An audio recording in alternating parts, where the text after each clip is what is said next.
अपने सपनों को कभी नहीं छोड़े। एक बार की बात है, एक गरीब औरत थी जिसका नाम आयशा था। वह एक छोटे से गांव में अपने माता पिता और छोटे भाई बहनों के साथ रहती थी। उसके पिताजी एक किसान थे, लेकिन खेत बहुत उपजाऊ नहीं था और वे अक्सर किसी तरह का गुजारा करते थे। आयशा एक बुद्धिमान और जिज्ञासु लड़की थी। वह अपने आसपास की दुनिया के बारे में जानना पसंद करती थी। वह एक वैज्ञानिक बनने का सपना देखती थी, लेकिन वह जानती थी कि अपने परिवार की वित्तीय स्थिति के कारण उसे अपना लक्ष्य हासिल करना मुश्किल होगा। एक दिन आयशा के पिता बीमार पड़ गए।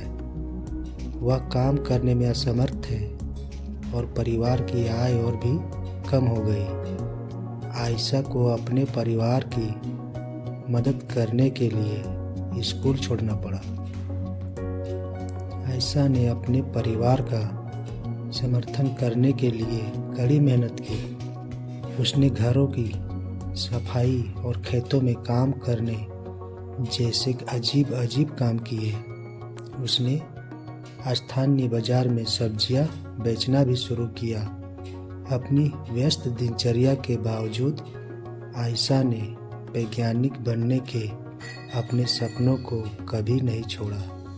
वह देर रात तक पढ़ाई करती थी और स्थानीय पुस्तकालय से किताबें उधार लेती थी। उसके घर पर भी अपने स्वयं के प्रयोग करना शुरू कर दिया।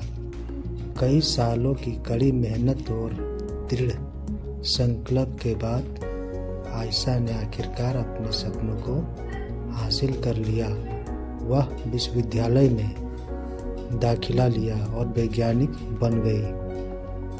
उन्होंने वैज्ञानिक के क्षेत्र में महत्वपूर्ण योगदान दिया। आयशा की कहानी हम सभी के लिए एक प्रेरणा है। यह दिखाता है कि अगर हम अपने दिमाग में रखते हैं और अपने सपनों को कभी नहीं छोड़ते हैं तो कुछ भी संभव है। यह भी दिखाता है कि हमारे जुनून का पालन करना महत्वपूर्ण है, भले ही यह मुश्किल हो।